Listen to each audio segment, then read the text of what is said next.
ಕಳೆದ 2 ತಿಂಗಳಿಂದ ಲಿಂಬು ಬೆಳೆ ದರ ಕುಸಿತದಿಂದ, ಯಾಕಂದರೆ ಕಳೆದ ವರ್ಷ ಇದೇ ಸಮಯದಲ್ಲಿ 3 ರಿಂದ 4 ಸಾವಿರ ರೂಪಾಯಿ ದರ ಇತ್ತು. ಮಳೆಗಾಲದಲ್ಲಿಯೂ ಸಹಿತ ಬೇಸಿಗೆಯಲ್ಲಿ 6 ರಿಂದ 8 ಸಾವಿರ ತನಕ ಇತ್ತು.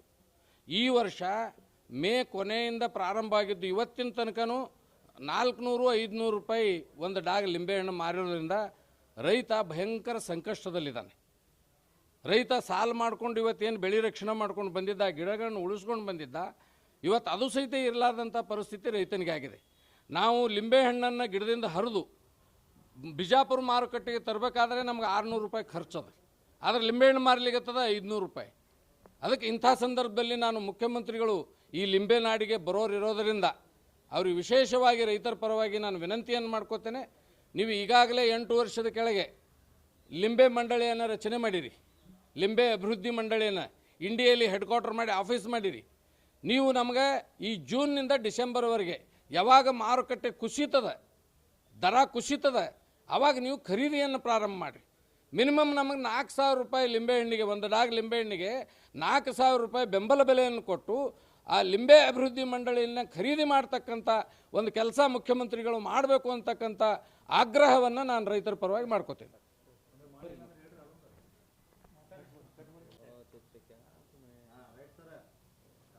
ನಾ ಯಳಗಿದಿಂದ ರೀ ಖಾಜಮಿಯಾ ಸೈದಮಿಯಾ ಪಿರ್ಜಾದ್ ಅಂತ ಹೇಳಿ ತಾಲೂಕಾ ಚಡ್ಚನ್ ರೀ, ಜಿಲ್ಲಾ ಬಿಜಾಪುರ. ನಾವು ಎದಕ್ಕೆ ಬಂದಿದ್ದೇವೆ ಅಂದ್ರೆ ರೀ, ನಮ್ಗೆ ಸರಿಯಾಗಿ ಬೆಂಬಲ ಬೆಲೆ ಲಿಂಬಿಗೆ ಸಿಗಲ್ಲದಾಗಿದೆ ರೀ, ಸಿಗಲ್ಲ. ನಾಳೆ ನಮ್ಮ ಇಂಡಿ ತಾಲೂಕಿಗೆ CM ಬರೋರು ಅದಾರ ರೀ. ಅದಕ್ಕೆ ಒಂದು ಬೆಂಬಲ ಬೆಲೆ ನಮಗೆ ಕೊಡ್ಬೇಕಂತ ಹೇಳಿ ನಾವು ಆಗ್ರಹ ಮಾಡ್ಲಿಕ್ಕೆ ನಾವು ಇಲ್ಲಿ ಬಿಜಾಪುರಿಗೆ ಇಲ್ಲಿ ನಿಮ್ಮ ಇದಕ್ಕೆ ಬಂದಿದ್ದೀವಿ ರೀ, ಮೀಡಿಯಾಕ್ಕೆ. ಅದಕ್ಕೆ ನಾವು ಬೆಂಬಲ ಬೆಲೆ ಆದಷ್ಟು ನಮಗೆ ಈಗ ಹೆಣ್ಣಾಳ ಕೂಲಿ 400 ಐತಿ ರೀ, ಗಂಡಾಳ 600 ಐತಿ ರೀ. ನಿಂಬಿಕಾಯಿ ಮಾರೋದು 400 ಹಿಡಿದು 300 ತನಕ ನಿಂಬಿಕಾಯಿ ಮಾರ್ತದೆ ರೀ. ಇದಕ್ಕೆ ರೈತರಿಗೆ ನಮಗೆ ಒಟ್ಟೆ ಏನು ನಿಂಬಿಕಾಯಿ ಬದಲಾಗ ನಮಗೇನು ಒಂದು ಇದನ್ನೇ ಇಲ್ಲ ರೀ, ಬೆಲೆನೇ ಇಲ್ಲ ರೀ. ಅದಕ್ಕಾಗಿ CMಗೆ ನಾವು ಏನು ಒಂದು ಆಗ್ರಹ ಮಾಡ್ಬೇಕಂದ್ರಿ, ನಮಗೆ ಒಂದು ಯೋಗ್ಯ ಆಗದಂಥ ಒಂದು ರೇಟ್ ನಿಂಬೆ ಹಣ್ಣಿಗೆ ಸಿಕ್ಕರೆ ರೈತರು ಒಂದು ಅದ್ರಾಗ ಉದ್ಧಾರ ಆತರ ಅಂತ ಹೇಳಿ ನಾವು ಅದೇ ಒಂದು ಕಳಕಳಿಯಿಂದ ಅವ್ರಿಗೆ ಒಂದು ಬೇಡ್ಕೊಳ್ಳೋದು. ಇಂಡಿ ತಾಲೂಕು ನಮ್ಮ ಮೊದಲೇ ಬರಗಾಲ ಜಿಲ್ಲೆ ರೀ. ಅದಕ್ಕೆ ನಾವು ನೀರು ಇಲ್ಲದ ಸ್ಥಿತಿ ಒಳಗೆ ಟ್ಯಾಂಕರ್ ಮೂಲಕವಾಗಿ ನೀರು ಹಾಕ್ತೀವಿ ರೀ. ನಾವು ನೀರು ಹಾಕಿ ಗಿಡ ಸಂಭಾಳಿಸ್ಕೊಂಡು ಬಂದರು ಅದಕ್ಕೆ ಬೆಂಬಲ ಬೆಲೆ ಇಲ್ಲ ಅಂದ್ರೆ ರೈತರು ಏನು ಮಾಡ್ಬೇಕಾಗೈತಿ ರೀ. ಇವಾಗ ಗಿಡಕ್ಕೆ ಹೋಗೋ ಪಾಳಿ ಬಂದೈತಿ ರೀ ನಮಗೆ. ಈ ದೊಡ್ಡ ರೈತರು ಏನೇನು ಮಾಡ್ಬೋದು, ಸಣ್ಣ ರೈತರು ಏನು ಮಾಡೋಕ್ಕೆ ಶಕ್ಯ ಆಗ್ತದೆ ಹೇಳಿ ನಮಗೆ. ಅದಕ್ಕೆ ರೈತ ಅನ್ನೋದು ಭಾಳ ಸಂಕಷ್ಟವಾಗಿ ಅದ ರೀ. ಆ ಗಿಡ ಬೆಳೆಸ್ಬೇಕಾದ್ರೆ ಅದು ನಾಟಿ ಹಚ್ಚದ ಬಳಕ 5 ವರ್ಷದ ತನಕ ಅದಕ್ಕೆ ಜೋಪಾನ ಮಾಡ್ಬೇಕು ರೀ. 5 ವರ್ಷದ ಮೇಲೆ ಕಾಯಿ ಹಣ್ಣು ಬರ್ತದೆ.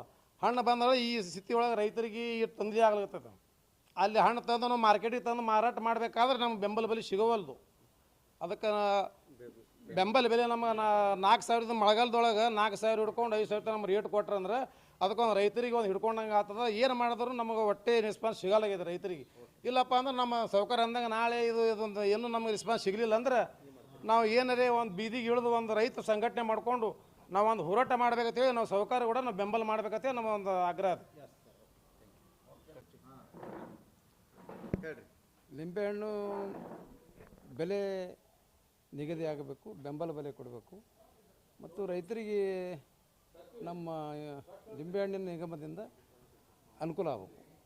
ಅನುಕೂಲ ಅಂದ್ರೆ ಮಾರಾಟ ಮಾಡ್ಲಿಕ್ಕೆ ಯೋಗ್ಯ ಧಾರಣೆ ಕೊಡ್ಲಿಕ್ಕೆ ಪರಿಸ್ಥಿತಿ. ಇವತ್ತು ಧಾರಣೆ 500 ರೂಪಾಯಿ ಅದ, ನಮ್ಮ ಲೇಬರ್ ಚಾರ್ಜ್ 600 ರೂಪಾಯಿ ಆಗ್ತದೆ. ಅದಕ್ಕೆ ಅದರಿಂದ ನಿಗಮದಿಂದ ಪರಿಹಾರ ಕೊಡಿಸ್ಬೇಕಂತೇಳಿ ಮುಖ್ಯಮಂತ್ರಿಗಳಿಗೆ ಆಗ್ರಹ ಮಾಡ್ತೀವಿ. ಮಂಡಳಿ 1 ವರ್ಷ 2 ವರ್ಷ ಏನೋ ಅನುಕೂಲ ಮಾಡಿದ್ರು ಸಬ್ಸಿಡಿ ಒಳಗೆ. ಈ ಕಡೆ ಇವತ್ತಿನ ತನಕಂತೂ ಏನೂ ಮಾಡಿಲ್ಲ. ಹೇಗೆ ಮಾಡ್ಯಾರ, ಜಾಯಿಂಟ್ ಅಸಿಸ್ಟೆಂಟ್ ಡೈರೆಕ್ಟರ್ ಅದಕ್ಕೆ ಆಫೀಸ್ ಮಾಡ್ಯಾರ. ಇವತ್ತಿನ ತನಕ ಏನು ಕೆಲಸ ಇಲ್ಲ, ರೈತರಿಗೆ ಅನುಕೂಲ ಆಗಿಲ್ಲ. GI ಟ್ಯಾಕ್ಸ್ ಸಿಕ್ಕದ, ಒಳ್ಳೆ ಕೆಲಸ ಮಾಡ್ರಿ ಯಶವಂತರೇಗೌಡರು. ಖರೆ ಅದರಿಂದ ಅನುಕೂಲ ಮಾಡ್ಬೇಕಂತ ರೈತರ ಆಗ್ರಹ. ಮುಖ್ಯಮಂತ್ರಿ ಏನು ಹೇಳ್ತೀರಿ? ಮುಖ್ಯಮಂತ್ರಿಗಳಿಗೆ ಬೆಂಬಲ ಬೆಲೆ ಕೊಡ್ಬೇಕಂತೇಳಿ ಆಗ್ರಹ ಮಾಡ್ತೀವಿ. ಮನವಿ ಕೊಡ್ತೀವಿ. ನನ್ನ ಹೆಸರು ಭೀಮಾಶಂಕರ್ ಸಿದ್ದಪ್ಪ ಅಂಜಿಗಿ, ಇಂಡಿ.